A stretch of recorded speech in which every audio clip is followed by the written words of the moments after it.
we got here? It seems to be live. I might be live, but until I see the video over here, I can't be sure. But it looks like, yep, we are up and running. And I have chat over here for the first time, which is kind of exciting. Be interesting to see how that works, all things considered. It's actually kind of nice. I can have both that up there and this over here. Oddly enough, this is a pretty good setup. Let's close that, and we can talk about anime and manga and all sorts of fun stuff. I forgot to post a video letting folks know about this, so we probably won't get too many folks hanging on in, but we'll see what happens. So let's see. It's been a busy week. I've been doing stuff having to do with, you know what I could do? I could throw over the slides. I wonder, you know what? Does this have Bluetooth? That'd be interesting. Bluetooth and other devices settings. Add Bluetooth or other device. Mice, keyboards, pens, or audio, wireless TV, PC, wireless display, or dock. Let's try everything else. And let's try this. We shall see what happens if I can actually connect up the Mac and the PC. That'd be pretty cool. Hey, Matt. Good to see you. So I'm trying a kind of weird thing here. I'm hoping I can kind of connect the Mac and the PC directly with Bluetooth, which would be pretty cool, but it doesn't look like it. They're not seeing each other. So I'll have to research that some other time, because I was thinking of showing some stuff from a panel I'm working on. All about, and I should probably close these so I don't have weirdnesses. That's good, because I've got this really big thing. Oh, I could actually do World Animation Tour. That'd be fun. No, there's too many video clips in there. But I could do History of Animation. The panel material is a 154 megabyte file, just for the slides, plus everything else, which is a little nuts. But I can just put this on a shared drive. That's easy enough. And I can go through some of the stuff I'm researching about world animation. Let's just throw both of these on here. And then, so that'll take a moment to transfer over. How you doing, Matt? What's up with you? How's been your week and such?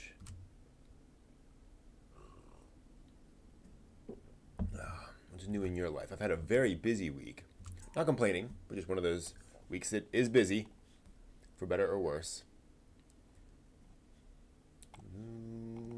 Go into there. I think I'll put those into downloads.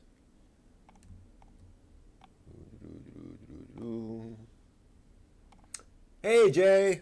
Good to see ya. We are back in business. I've got a non-colored shirt on tonight. I'm going crazy.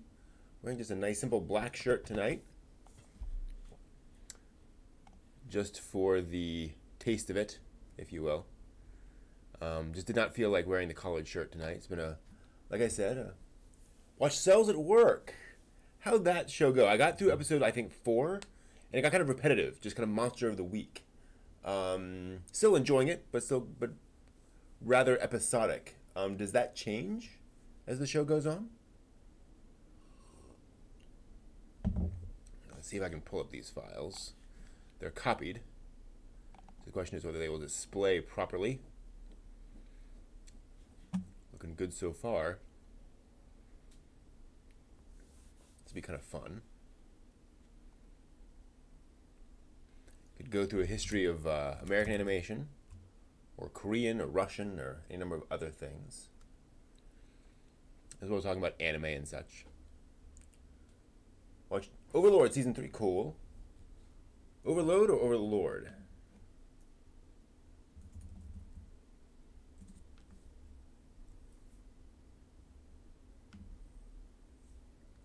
Let's see here. Let's pull up some data. Oh, actually, I wanted to do it here. Episodic but nice. Gotcha. Nothing wrong with that. How do I go? That's not what I wanted. Boy, that's weird. Okay. I want industry. Oh, nice.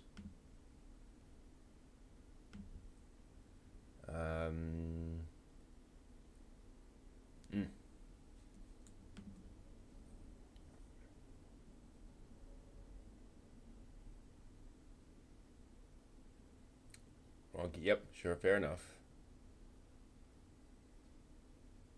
Overlord just keeps on coming. That is a franchise that seems, they kind of came out of nowhere. No one really expected that much stuff out of Overlord. I don't think it was a particularly popular project initially, but oh, that's a shame.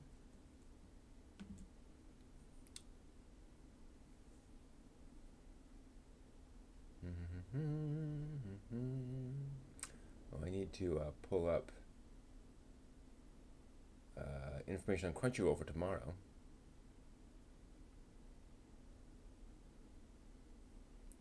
Good, fair enough. I've definitely heard good things. Oh, so they only will do through, like, that's bizarre. They'll only show like 1 day or 2 days worth of stuff that way? God, alright. I guess that won't work. Can we apply the filters here? Okay, we are. That's just front page. Okay. Yeah, oddly large fan base. I watched the first episode and it's clearly very much set up. But it just didn't really do too much for me. So I want to pull up real quick. Let's look at Crunchyroll's simulcast lineup for tomorrow. I should probably, well, I could just go to 2008 simulcasts. 2018 simulcasts. What do we got? Index, Anime Yell, Asmus Beelzebub, Bakumatsu, Between the Sky, Conception, Dakaichi, Double Decker. Only new shows here. Goblin Slayer, Himote House, wait, Index, NAL, Beelzebub, Bakumatsu, Between the Skies, that's 5. Conception, Dakaichi, Double Decker, Goblin Slayer, and Himote House, that's 10. The Sumo Show, Jinkai-san no Yome, Mercstoria, Miss Vampire, My Sister, My Writer, 15. Radiant, Rascal Does Not Something, Rewrited, Run with the Wind, Skullface Bookshelf, that's 20 already. Gridman, 21. Starlight Promises, 22. Okay, good. We've got plenty for tomorrow. Idolmaster, excellent. I was a little afraid we were starting earlier. Hey, Game Escape. Yep, just started like, gosh, 10 minutes ago, maybe.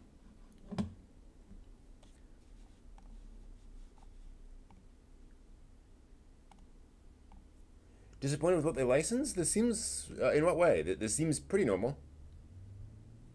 I'm certainly not familiar with all the, with any huge amounts of controversy one way or the other in terms of past seasons.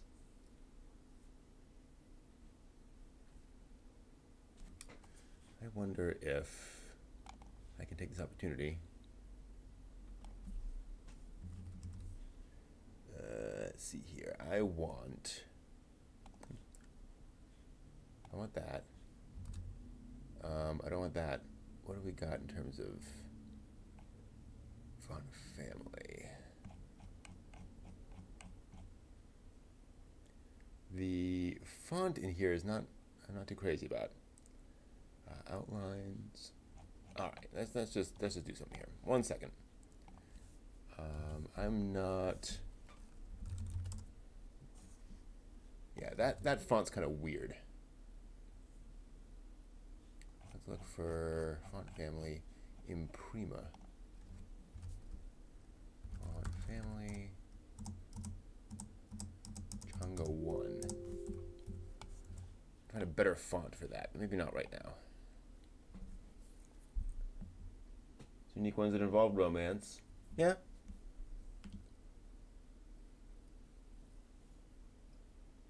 I know High Dive has some, I think I recall seeing that High Dive has some unusual ones this season. I've got to log in. That's quick enough.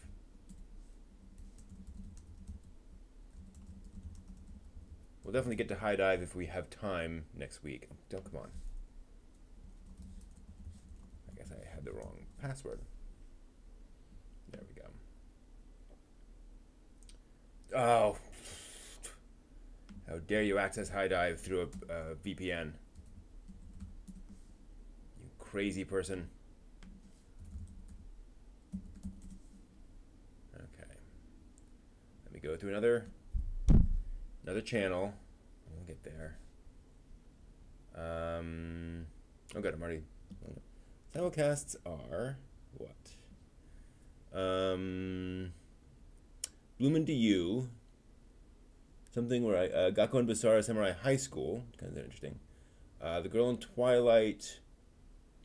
Release the Spice. The spice must flow. And then other stuff from last season. So yeah, they got 4 simul dubs. Ah, some romance ones didn't get licensed. Gotcha. Yeah. Crunchyroll may be moving away from that. There's certainly been enough backlash against romance series.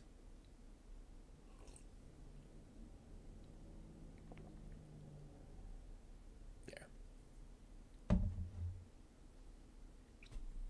But yeah, it's definitely plenty on there. So we should have a good time tomorrow as I live stream on Rabbit a whole bunch of stuff. I'll have some friends over, hopefully, and we'll watch some anime. Yay. Yep, tomorrow's a crazy all-day fall season stream. I'll post a link in the Discord to the Rabbit video room, and I will be playing that up here. So watch the first episode of each of these, just all the way through. So that's 20, yeah, it's like 10, 11, 12 hours of material. Yeah, as I recall, fall is pretty good. So it's usually, if I'm remembering again, it's spring and fall are usually pretty good, and summer and winter are usually kind of more filler, generally speaking. So there's often some complaining and ranting that, oh, anime isn't as good as it used to be, just because, well, it's just fall. Like, we just haven't gotten there yet. It's okay. It'll all be okay, guys. We'll live. Imagine that, believe it or not. So you may be seeing me glancing around more than usual. I got a nice new monitor on Monday, which is very exciting because I now have an actual dual monitor set up. I actually have 3 screens going here. Okay, maybe it's spring that isn't good. I don't know. So getting used to the new thing, and a lot of screen real estate. This is the biggest monitor I've had, I think, ever, actually, over here. It's 22 inches or something. And it's just nice having a lot of real estate. So getting used to having things all around. So thanks. Yeah, I've saved up money for a new monitor. And hopefully next week I'll get back on the regular schedule. You know, drawing and everything else. Just this past week I've been preparing for for Anime USA, and unfortunately I need to take like literally all evening prepping these panels. I'll still need to do some more rehearsal, but I got all the material assembled now. I need to get all that done so I could actually rehearse without the material prepped. So yeah, that's the thing. So hopefully we should be at a pretty normal schedule after once this weekend ends. No video gaming on Sunday because I'll be playing D&D, running D&D. I'd love to live stream that. I'll have to ask the folks when they come over if they'd be willing to let me live stream it. We'll see. Setting out some cameras and just letting you folks see the setup. I could actually do it in here, come to think of it. We could come in here. Oh, there's a thought. I could hook up some extra cameras. I will consider that. Kind of fun. But, so for tonight, what do you guys want to do? I have my animation panel, which is basically a history of world animation, which I can walk through with you guys. It talks about American animation, how that's evolved, British animation, French, German, Spanish, Russian, Korean, and then Japan, obviously. I can do just my history of American animation. I can do my history of mecha, which I think I've done before on here. But I'll be happy to go back through. Yeah, so we could do any of those, if any of those strike you as interesting. Or we can talk about just generally any other stuff you guys want to chat about. I can do Korean.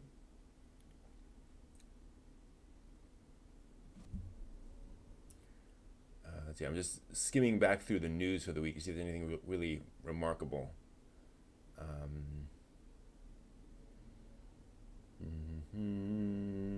Nothing really jumped out.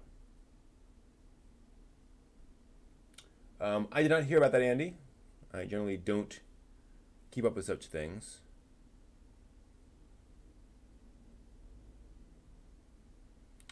Ever hearing the latest panel?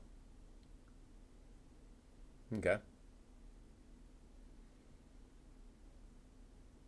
Yeah, so I'm doing History of World Animation and then a tour of world animation, which is clips and explanations of various movies from around the world. Unfortunately, I can't do that one because I just can't show the clips.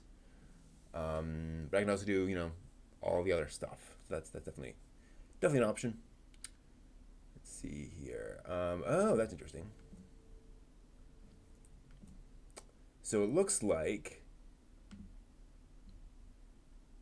Railgun is getting a third anime season.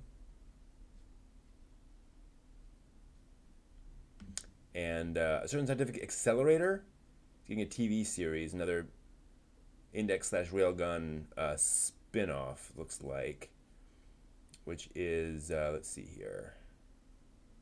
It's about Accelerator, the character Accelerator. Looks like a lowly version of what's her name?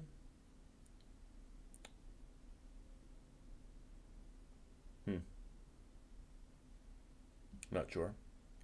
And then that was on the heels of news that Crunchyroll will be streaming Index 3.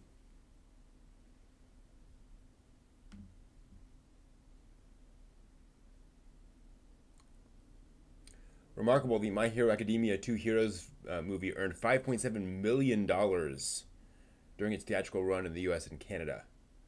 The number 10 highest grossing domestic anime film of all time. It made more money than The Wind Rises. That's amazing. It also screened at more theaters. But still, that's pretty cool. That's pretty amazing. Considering that's a pretty darn new shonen franchise.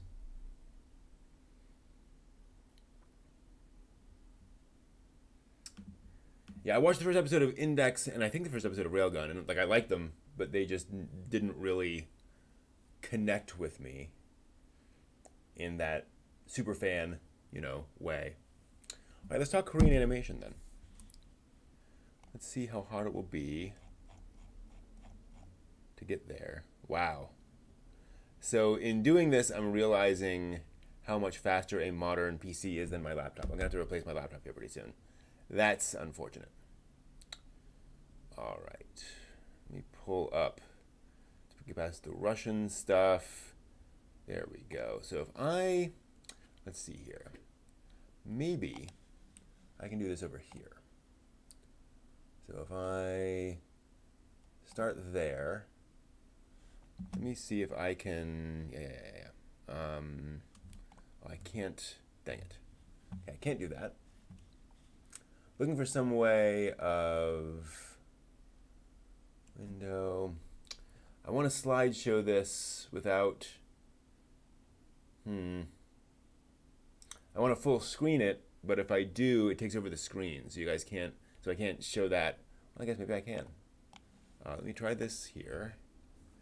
If I just, can't browser, I know I have a local desktop.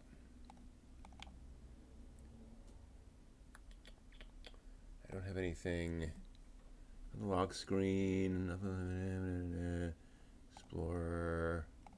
I don't want a window. One sec.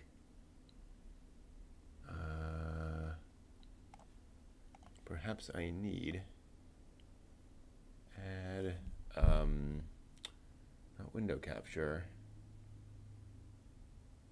Oh, is it just a desktop? There's no just straight up desktop. Well, darn. I mean, I can show you just the app. Oh, it doesn't even let me show. There it is. I have to zoom in. Well, I guess I'll just have to do that. And we will zoom in here. So I'm assuming you guys can see that. Whoa, why is that cut off? That's interesting.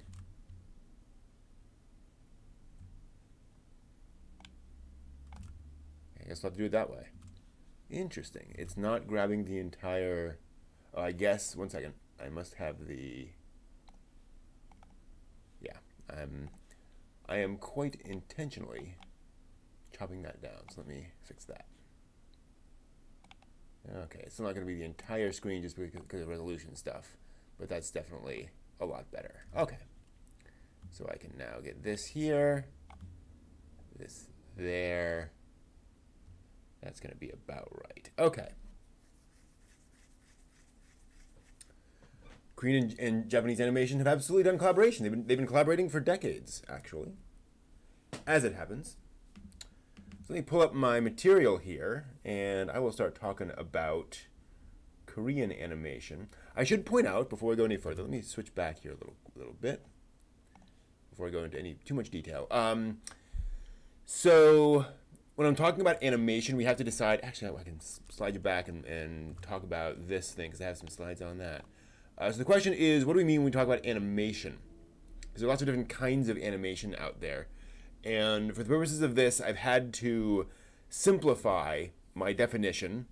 So when I'm talking about animation, I'm talking about hand-drawn animation. So not puppets, not CGI, and not stop-motion animation. Again, I think all those things are cool and interesting, and I think those all do qualify as animation. But for the purpose of this, I just can't dig into all of those things. I will mention some CGI here and there, just because it's so important, but generally not. Also, I'm not going to talk here about commercial animation. There's way more animation in the world made for ads than entertainment animation. There's just massively more of that, but I just can't talk about it. Also, there's always weird artsy animation being made, short films made by individual animators or small teams that are 3-5 minutes long. Those are always being made. I'm not going to really talk about those unless they're really particularly relevant. So FYI. So let's move on to Korea. So here's the thing about Korean animation.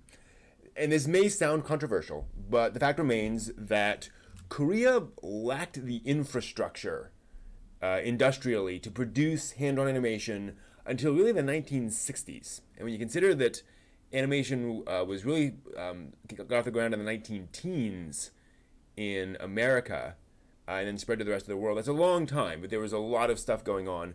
Korea just didn't have a lot of industrial stuff until recently. There was a smattering of commercials in the 1960s, particularly a commercial for Lucky toothpaste made in 1956 by Moon Dalbu, which was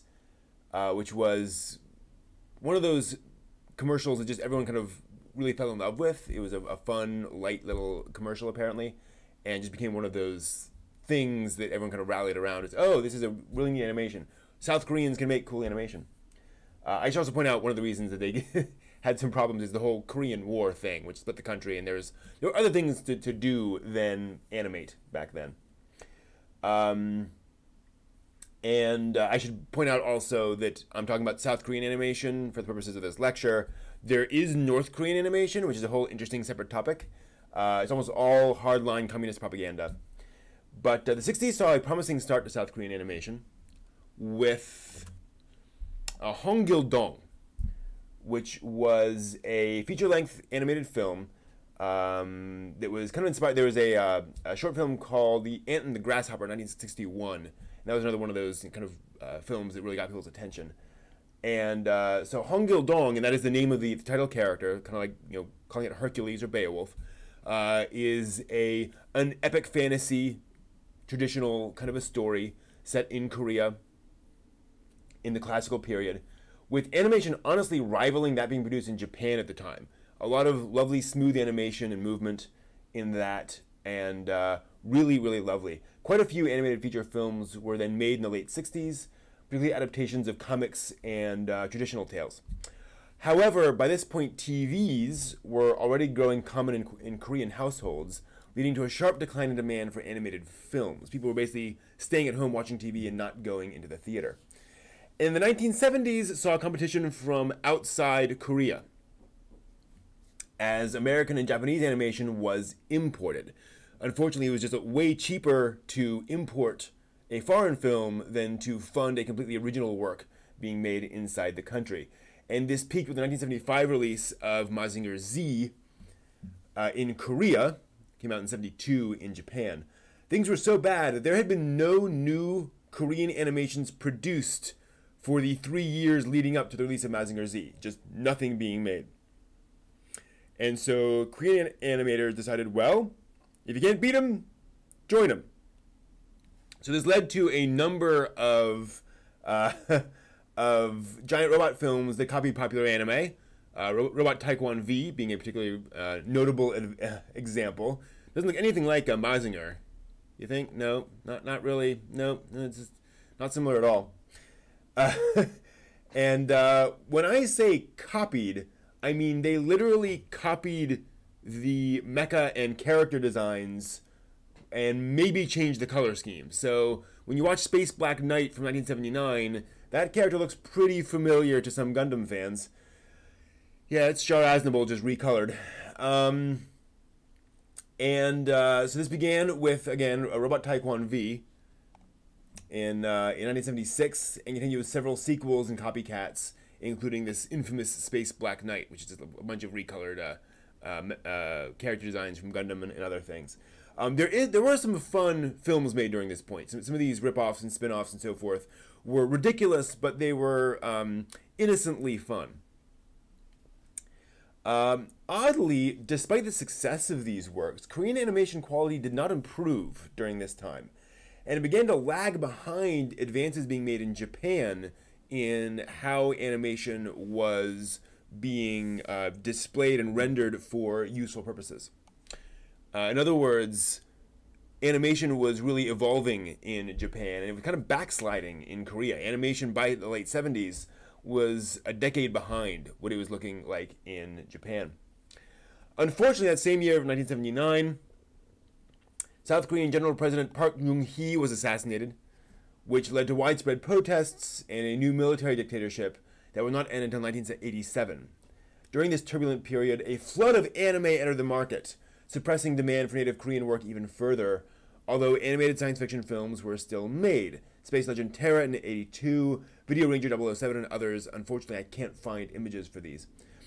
The 80s also saw the return of Nelson Shin from Marvel Productions in America to his home country of Korea. He directed Transformers the movie in 1986, and worked on series from G.I. Joe to the Pink Panther, Tiny Toon Adventures. So he helped found ACOM Production, which you see there, which is a major Korean animation studio focusing entirely on animating shows from other countries. How long were the series episodic run? Very short. They were generally 12, 15, 20 episode shows from what I can tell. They were usually very, very short. And most of these were movies. So Robot Taekwondo V and Space Black Knight are movies. They were not TV shows, if I recall correctly. Definitely Space Black Knight is a movie. So yeah, they just didn't do a lot of TV shows. So Shin came back, founded ACOM Productions, whose first product was the original My Little Pony movie. And they've continued to find success up until today, with everything from The Simpsons to let me see, what is it, 5 of the Land Before Time movies and frickin' Batman the Animated Series. That's pretty darn impressive. So this became kind of the model where Korean animation kind of really did start looking to outside sources for animation. They weren't really making domestic animations. They were producing things for other countries. Finally, in 1987, a new democratic government took over, finally, and it quickly began encouraging local cultural production, including animation. The two main TV stations in Korea began financing animated TV series, which helped a lot, particularly Teodori in 1987, which was a baseball series, and Dooley the Little Dinosaur, which is, not a lot of great screenshots of these. That spawned a major franchise, now generating over $1 million a year, by the way. Taekwondo-based series were popular, as was science fiction. And these were longer run series, 26, 50 episodes. I think more like around 26, usually. And so we started getting some significant domestic animation in Korea at this point. Popular, not quite long-running, but well-known and beloved series. And then Pororo the Penguin aired in 2003 and became the Korean animation industry's first international hit, just kind of going everywhere. Obviously, it's CGI. The economic impact to that is now well into the billions of dollars. It's just huge. This opened the way for Korean films aimed at a wider audience, leading to films like My Beautiful Girl Marie, Wonderful Days, Oseam. These films, I've seen almost all of these. They're beautiful, they're interesting. Unfortunately, they all failed at the box office. Just Korean folks just would not turn out to watch even lovingly crafted animated films in theaters, which led a lot of people to despair about Korean animation and the state of Korean animation. But in 2011, 2 films changed Korean animation forever. Leafy, A Hen into the Wild, finally brought box office success to Korean animation.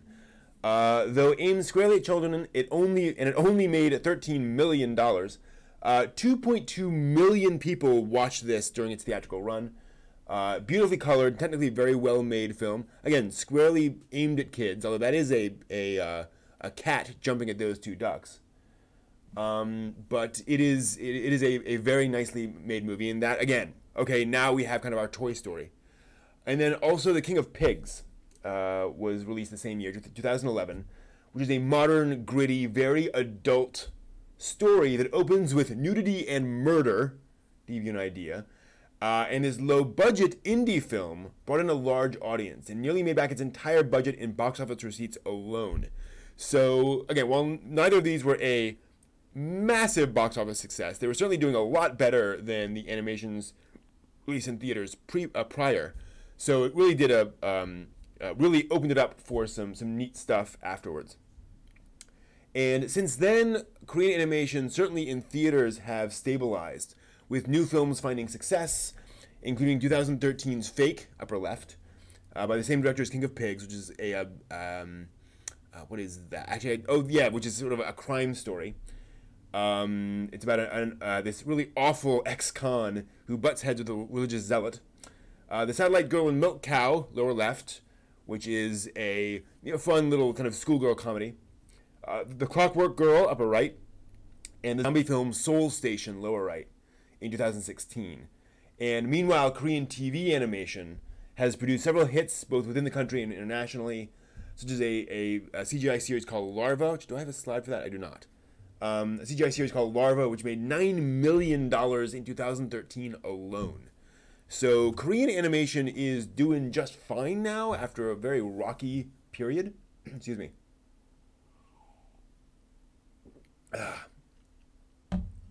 But it took a while for everything to kind of consolidate. And again, they kind of started late.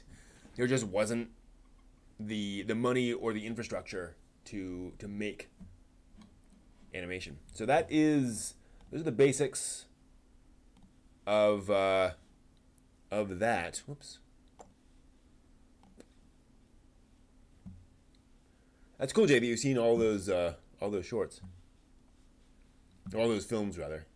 I've seen all of them except Green Days.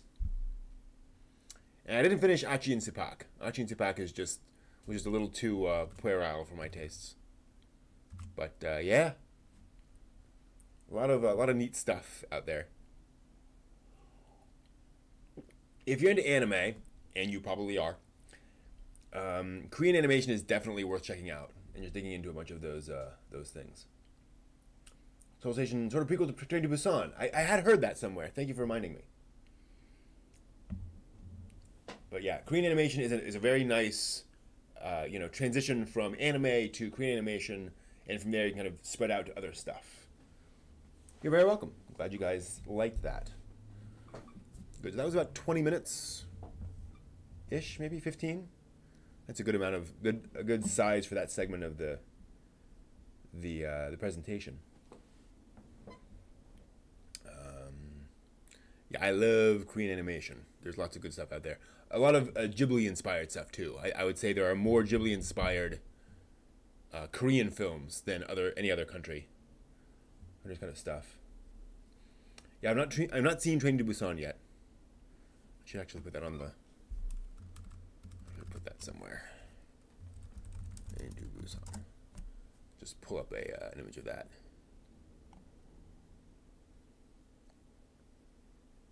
Yeah, I've heard good things about Train to Busan. I really like that concept, though, that it's all of that stuff. Soul Station is basically about a father with a grown daughter, and the daughter has kind of stormed out of the home. I think she goes to work, and the father realizes he needs to go see her, and this happens on the night of the beginning of the zombie apocalypse. So it's not just a zombie movie, it's also these two characters trying to find each other in this city, which adds a nice little layer onto the whole concept, where it's not necessarily a story about anything big, more than these two characters now have to find each other in this very complex situation. Hey, Master Chief.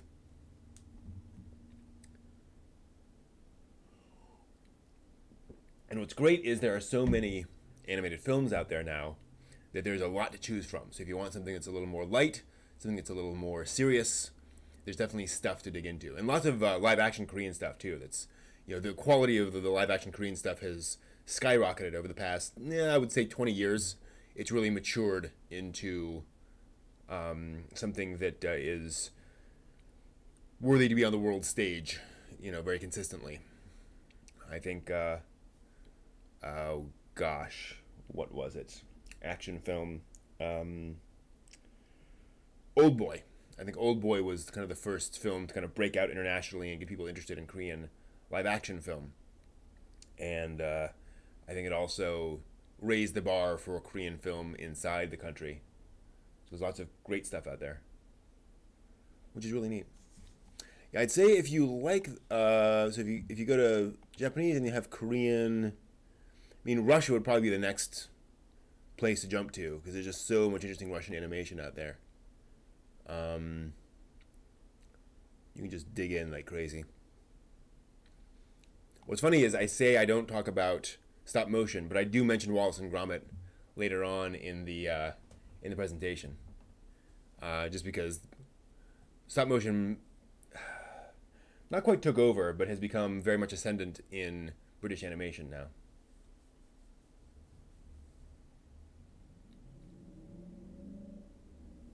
Yeah, Russian animation, my gosh, that is an odd, there's an odd history there. And they struggled for a long time.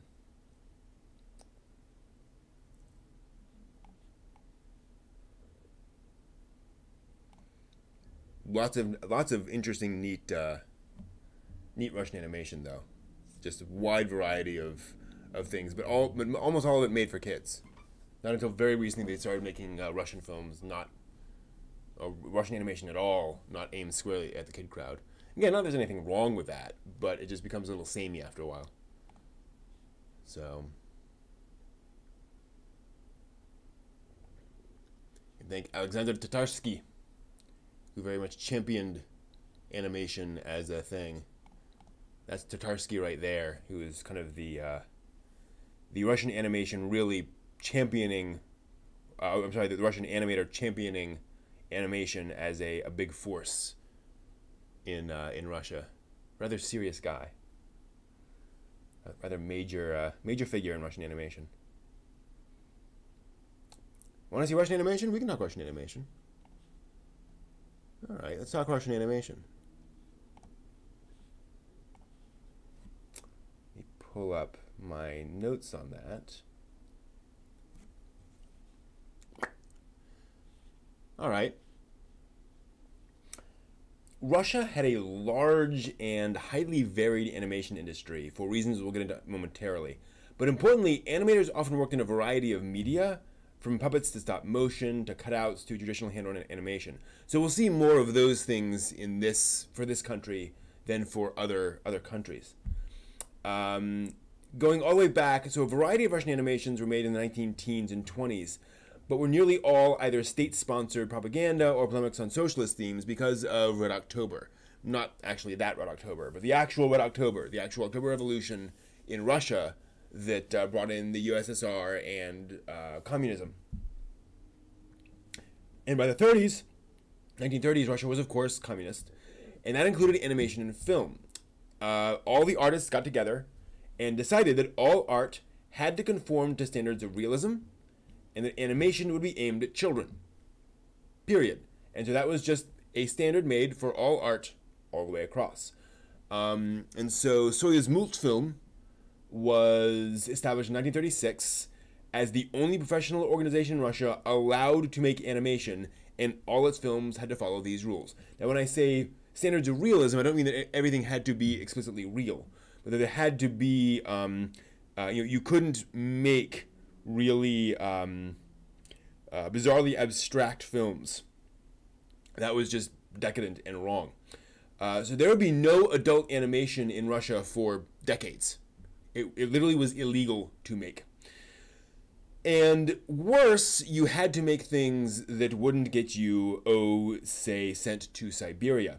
So animators for quite a while struggled to find plots that would not get them banned, or get their films at least banned.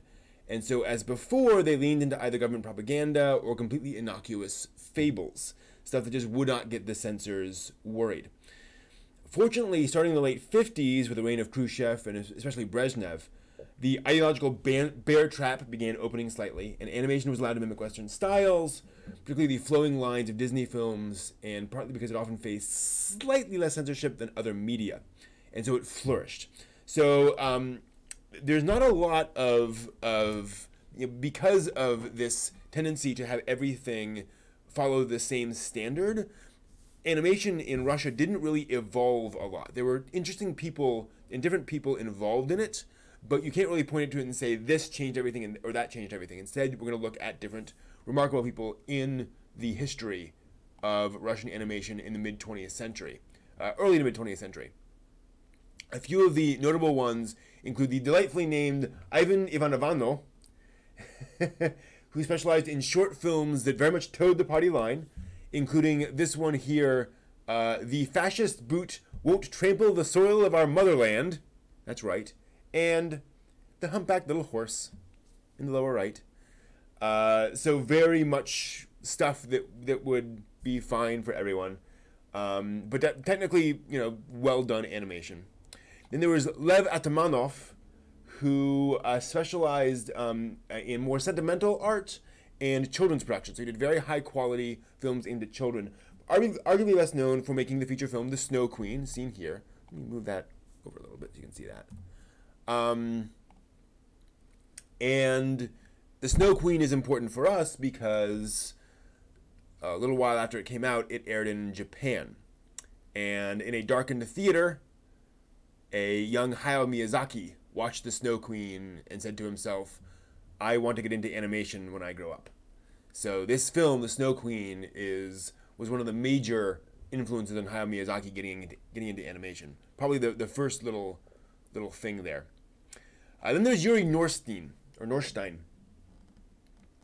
He made more quiet, delicate films, like The Heron and the Crane, upper left, The Hedgehog in the Fog, in the middle, and The Tale of Tales, lower right. And he specialized in this form of cutout animation that is very distinctive. These muted colors and this not quite abstract, but again, kind of muted style that just feels comfortable in a strange way. Norstein is considered certainly one of the great animators in Russia, and The Hedgehog in the Fog, in particular, is considered. It's considered probably his masterpiece. These are all short films, but it's just this lovely little film about this hedgehog moving through a foggy meadow trying to get to his friend. And it's a remarkable film, remarkable use of setting and location and really effects to get across a neat story. Then there's Andrei Krzyzanowski, I think I'm pronouncing that right, who uses these strong, almost psychedelic imagery to make high art animation.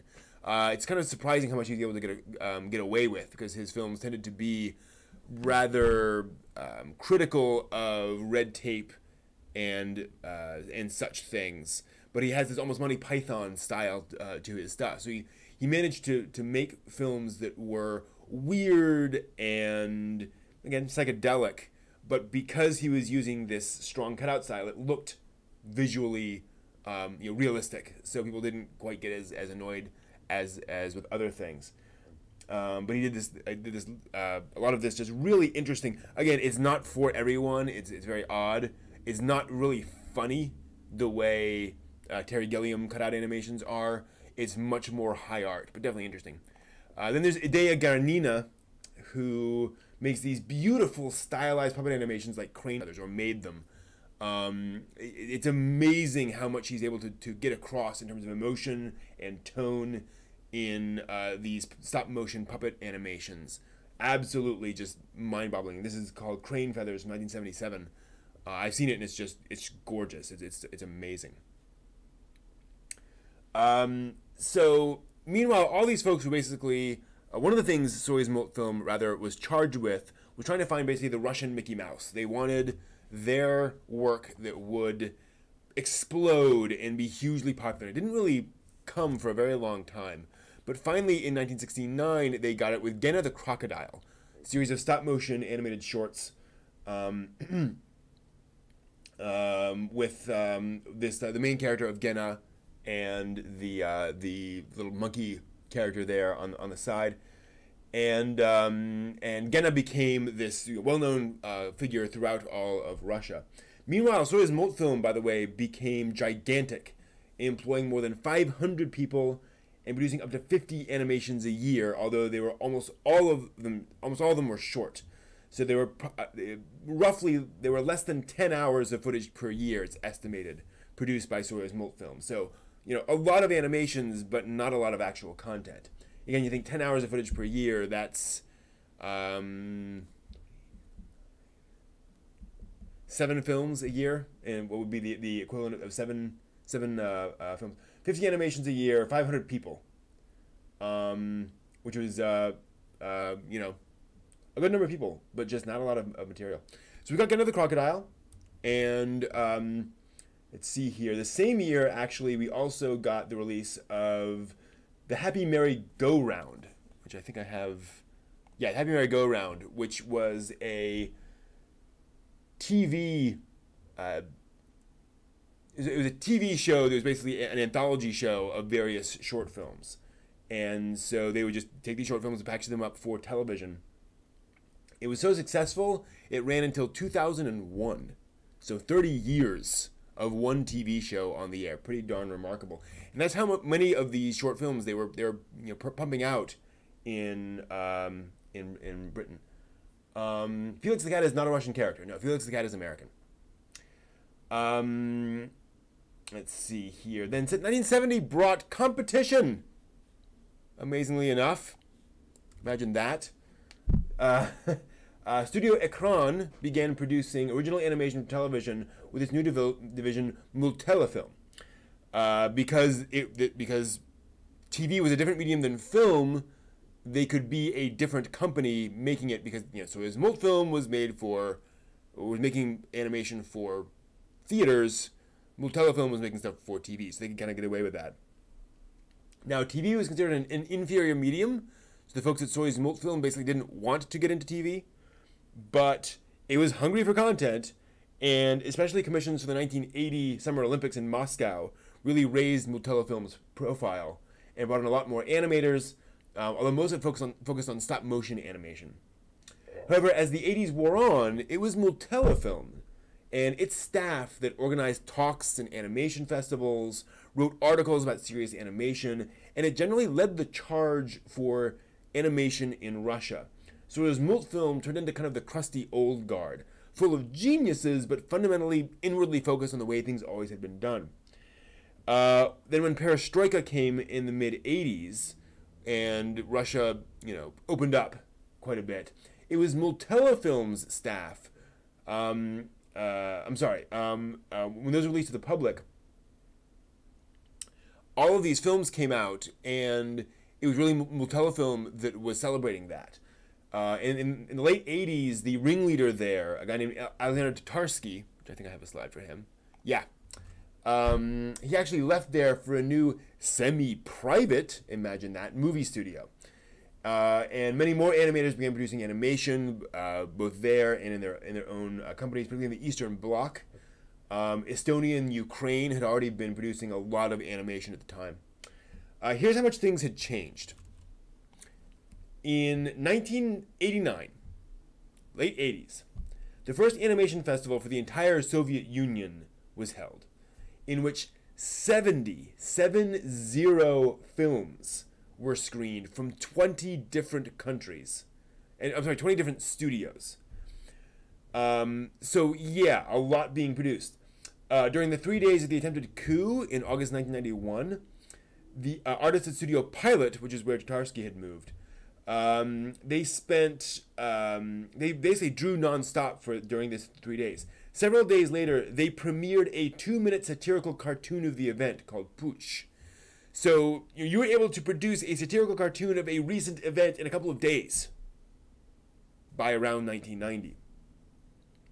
Unfortunately, later that year, 91, the USSR dissolved, and Russia began a decade of attempted reforms. Those went poorly, or they were certainly very traumatic and difficult, leading to economic crisis that made it extremely hard for animators, especially as it was now possible to import foreign animation. So just much like we talked about in Korea, why pay local animators for an entirely new film when you can spend a fraction of that licensing a European or American one? So this was an issue, and kind of a similar thing played out as in Korea. A woman named Elizaveta Babakina created a studio called Christmas Films. Good luck Googling that, by the way. And they began co-producing a huge number of animation with BBC Wales, with the general decisions and scripts and voices coming from Britain, and all the animation and the animation decisions made in Russia. And so there's a lot of BBC animation stuff that was actually animated in Russia for the BBC, which is kind of interesting and ironic. But this brought a lot of money into the country and kept that studio stable for a very long time. Meanwhile, many Russian animators ended up leaving Russia, like Mikhail Aldashin, who, after a career of interesting short films in Russia, moved to America to co-create and to co-supervise Mike, Lou, and Og. So if you grew up watching that stuff, you're right. Alexander totally looks like Stanley Kubrick. Yeah, so he was a Russian animator from that whole tradition, and came over here and made that. So pretty cool. The only really successful project of the 90s and early 2000s was Smeshariki, also known as Kikoriki or Gogoriki, which was a series of 6.5-minute flash animated episodes aimed very much at young children, which did very well and went out internationally, but obviously not the best of Russian animation. Even the venerable Soyuz Multfilm basically dissolved under both scandal and deliberate deconstruction, losing 90% of its staff and still surviving today but barely releasing any new material. It's a shadow of its former self. Fortunately, Tatarsky was still working. And at Pilot, he started to create both a haven for auteur animators and a successful commercial studio. He succeeded with the latter, at least, with Mountain of Gems, a series of animated fairy tales for children, very much celebrating fairy tales from all around Russia and its former partners, whatever you want to call those. And so basically, it's a celebration of many different cultures within the USSR and different stories within that. Sadly, he passed away in 2007, leaving Russian animation without really an effective leader, which was very, very sad. So today, Russian animation remains basically leaderless, with new films being produced by a variety of animators, normally brought together for individual projects, and then dispersing to find new work. It's chaotic, but as always, it's interesting. One of the ones I really like is one called Kukinzadza, which I don't think I have an image for here. No, I don't. But is an animated adaptation of a 1980s Russian science fiction film, which they did in the mid-2000s, I think late 2000s. And it's this weird visual style, adapting this very weird science fiction film. And it's interesting. It's one of those films you're like, I've never seen anything like this before. It's really fun, and it's engaging. It's deliberately paced, but there's always something going on. It's kind of like a lot of those Nickelodeon cartoons in the 90s, where there's not constant frantic motion, there's just stuff happening. So, yeah, and part of the problem with Russian animation is that there are probably a dozen different major Russian animators that I could list, and each of which made, half a dozen different animations. So there's a lot of stuff to dig into, and those are just the big names. But there's really no trend. There's no thing where you can say, here you have Rose of Versailles, and you have Gundam, and all these different things that kind of built on each other. So it's a weird, chaotic thing, but that is very much Russia, for better or worse.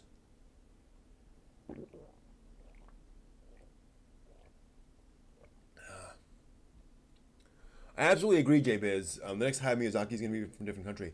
In fact, the next Hayao Miyazaki might well be, pull that up, the guy, who was it?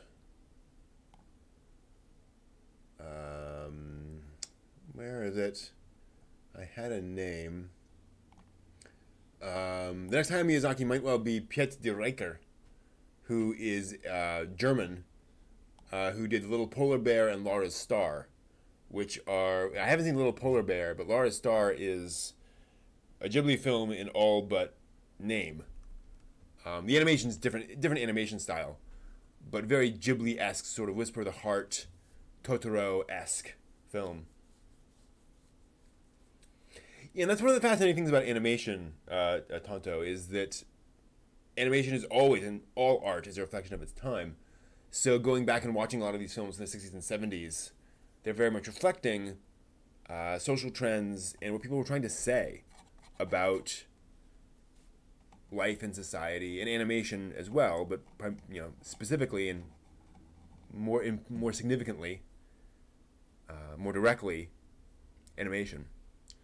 So Russian animation tended to be very much about what it's like living in Russia and what it's like living with And I gotta find out the exact quote for this, but something like a mafia of decent people, where lots of folks were pushing for certain reforms and certain changes, which ended up being very repressive, but not because anyone was trying to be repressive. They're all trying to be decent, and that decency ended up being kind of difficult.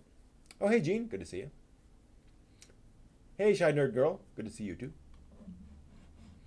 Yeah, and a lot of bleak stuff in Russian animation. Russian stuff tends to be bleak in general. I mean, that's not just a reflection of communism. Russia has a dark history, but certainly the 20th century was not a great time for Russia in general. So it's really interesting. Yeah, exactly. And the other complication to all this is how you see that, for example, actually, let me show some of these clips. Whoa, what's going on there? 1 second. That's weird. Oh, okay. Huh. Had the wrong thing. There we go. So if we look at, say, where's French animation? Did a thing on France here. Germany, Russia. Where's France? France. So French animation, just very quickly, some of the earliest animation was French, actually. Émile Cole basically looked at the very earliest of animations and deconstructed it himself and figured out how it was done and made animations himself in 1908, Phantasmagorie. One of the first character animations ever drawn. But then French animation tended to be very much short animations, experimental animations, ads, things like that. Not a lot of films or TV series. We got some interesting stuff in, say, 1998 with Kiriko the Sorceress, which was a French adaptation of a Russian fairy tale. There was some weird science fiction stuff in the 70s and 80s. And then we started getting more interesting, cool stuff in the throughout, more recently in film. But oddly, the big successes internationally, besides like Secret of Kells and things like that, the big successful TV shows from France are Totally Spies and Code Lyoko, which are both, anime inspired. So it's France copying Japan that give them their big international successes, which is just kind of weird. Same thing in Germany, actually. If you look at, let's see here. Yeah, it's Spain. Germany did some really interesting stuff. Like 1984's Feli Day, I talk a lot about. That is a neo-noir detective story starring cats. So think like a Don Bluth film and All Dogs Go to Heaven, but with cats. But then 2001 gave us a little polar bear, a charming family film. And then 2004, Laura's Star, which is, again, basically a Ghibli film. But not anime in the sense of anime in the sense of Ghibli. Whoa, 1 second.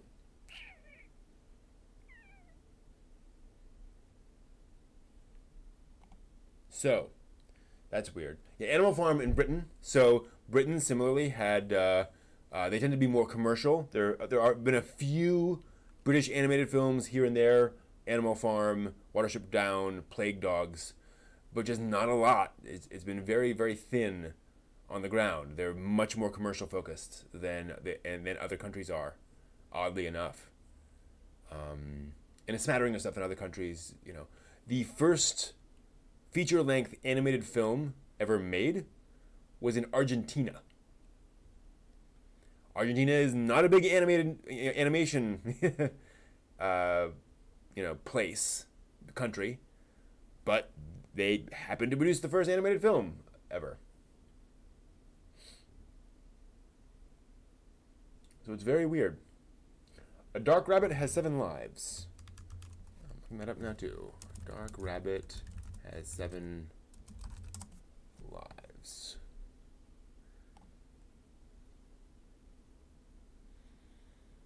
Yu Kamiya, Japanese Brazilian. Interesting.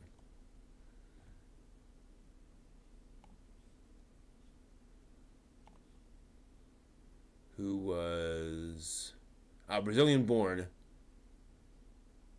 but ethnically Japanese, looks like. Interesting. Does he... Also did No Game, No Life. Age 33. Does he still live in Brazil, I wonder? Or is he in Korea? Or in Japan? I'd imagine he's over in Japan now. Hard to do this kind of stuff from that far away. Hard to be a mangaka internationally because of all those meetings. But yeah. So yeah, that's the quick summary of a lot of this stuff. Thank you all for indulging me in my my animation study there. Why am I... That? Oh, good. Anything else y'all want to talk about? I finished up my hot chocolate. Yeah, I bet he's still in, or he's in Japan now.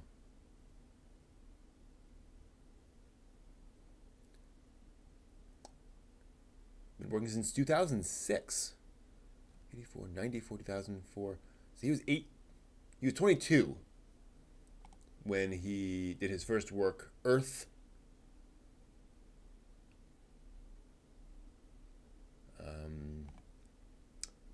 And now doing No Game, No Life and Clockwork Planet.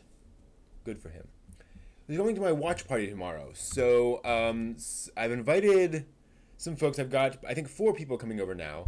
A friend of mine and his wife, both friends of mine. I've known him since he was 8. And so he's coming over. He's in his 20s now. And we're going to just hang out. Just, friends. And then actually a former coworker of mine and his wife are coming over. And the coworker is more of an anime fan and his wife is more of an anime fan. Sean and his wife, they watch anime, they like anime, but they don't really follow it much. And this is kind of their opportunity to watch stuff. Are streaming sites killing some anime studios? I don't think so. I think, if you're asking, are some anime studios doing poorly while others aren't? I think certainly. I don't see evidence that streaming sites are having any particular impact one way or the other. My sense is that streaming sites are actually helping the industry because they're putting more eyeballs out there and they're increasing the size of the fandom. But I haven't seen any evidence yet that there's any really, that there's clear negative impact from streaming sites. Good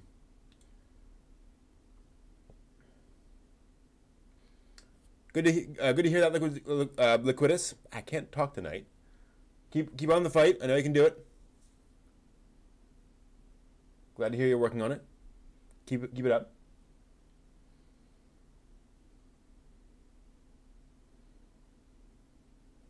From what I've heard, licensing terms on streaming are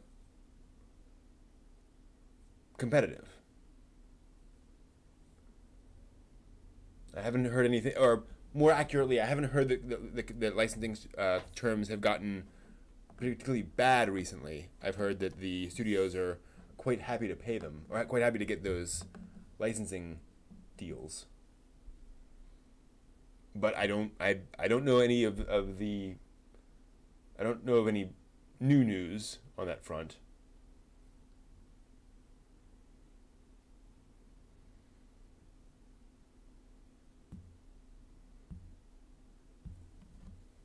But it's hard to say.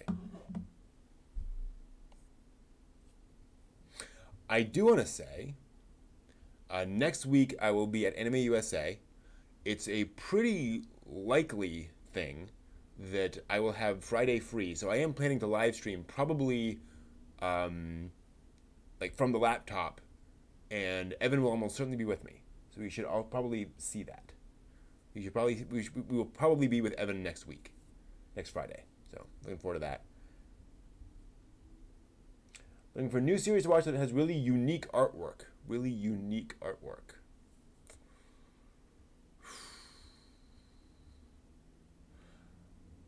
Have you seen...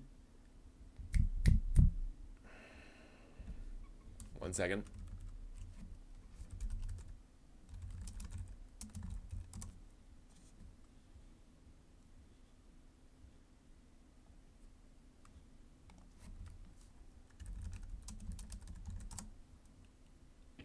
Excuse me. Have you seen Land of the Lustrous? Hoseki no Kuni.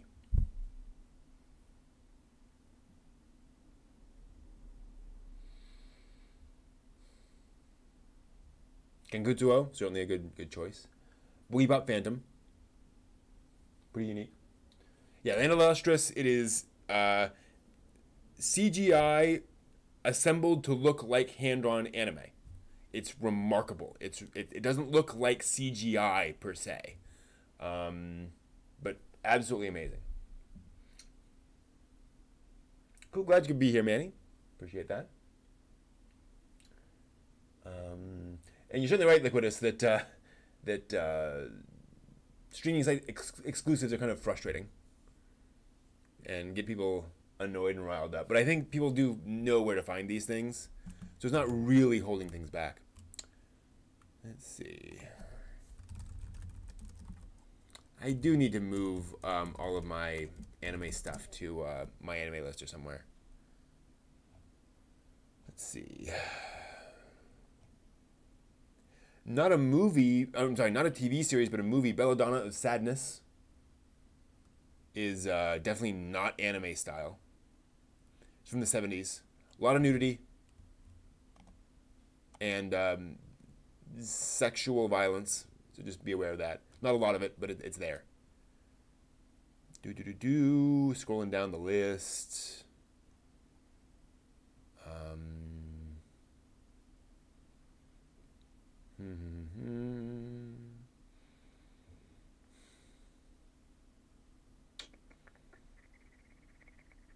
I mean, anime is a very conservative medium, so things generally don't look too weird. Obviously, Lane.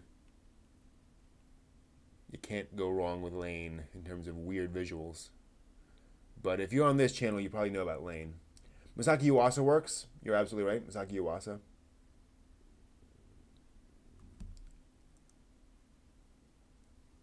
In what way are exclusives counterproductive? I would argue they're not, because if they were, they wouldn't do them.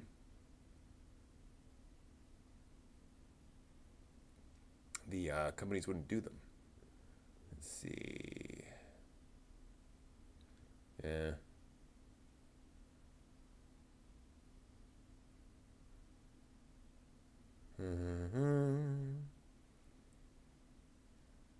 Yeah, vast majority of stuff is very traditional. I do like, it's not massively different, but Quiet Country Cafe. It's a very muted color palette, very light. A lot of pastels. Kino's Journey is a pretty different visual style. Similarly, simple color scheme, basic animation. Particularly the original anime work, not the remake recently. Remake is fine. It isn't as visually distinctive as the previous one. Which tickles something in the back of my mind. Something I watched that is visually unusual, that was kind of like that. And it's... let's see. Other visually unusual anime.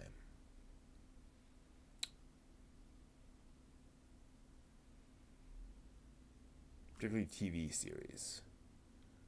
Or OVAs or such. No, nothing else really leaping out at me as I scroll through the list of anime I've seen.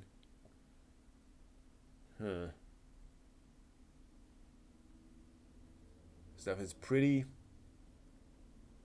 like I said, pretty similar. It's like trying to find an anime that does not have any fantasy or science fiction in it.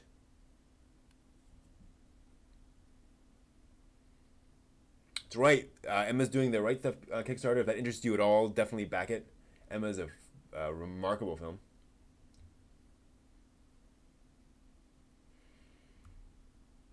Now, I understand what you're talking about, Matt. Why is that kind of productive?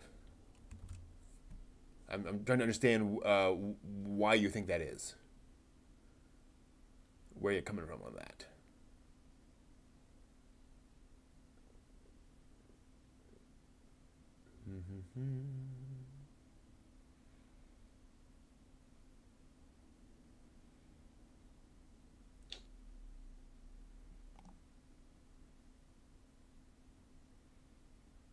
Interesting. Huh. Yeah, I'm just not seeing much that's... Technolize would certainly follow as well.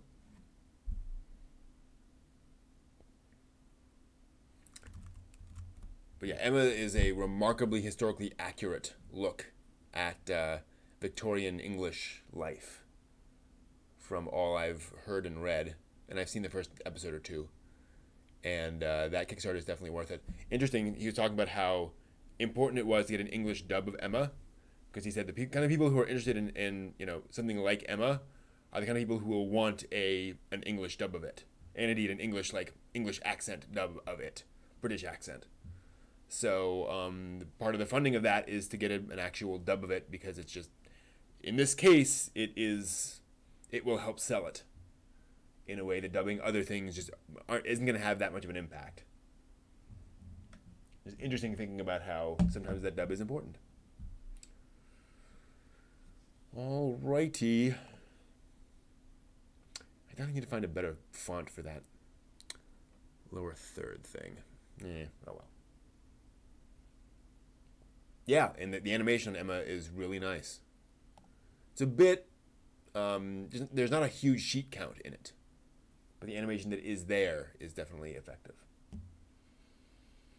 All right, I think that'll do it for us for tonight. Thank you all very much for joining me. I got to get some sleep here for tomorrow, so I can actually dig into that. Oh, well, Right Stuff has dubbed a lot of anime. I mean, they've been dubbing anime for, gosh, 20 years, just not frequently. Right Stuff dubbed Tylor. They dubbed His and Her Circumstances. They've dubbed a bunch of the stuff that they've actually released. Again, it just rarely. So they know the people, they know how to do it. So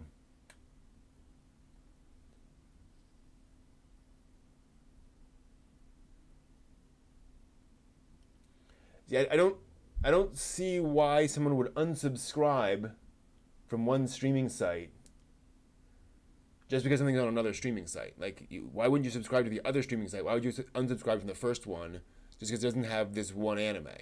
Presumably presumably people want more than one anime at a time, right?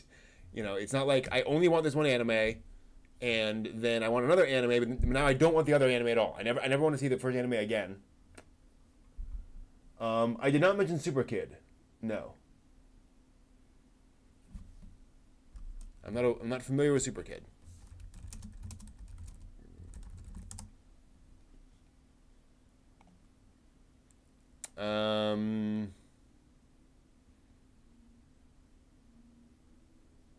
Oh, it's one of the...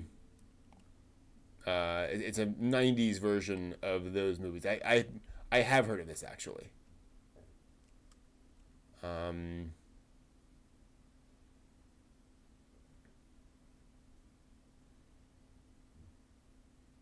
It was the Ocean Group animated thing.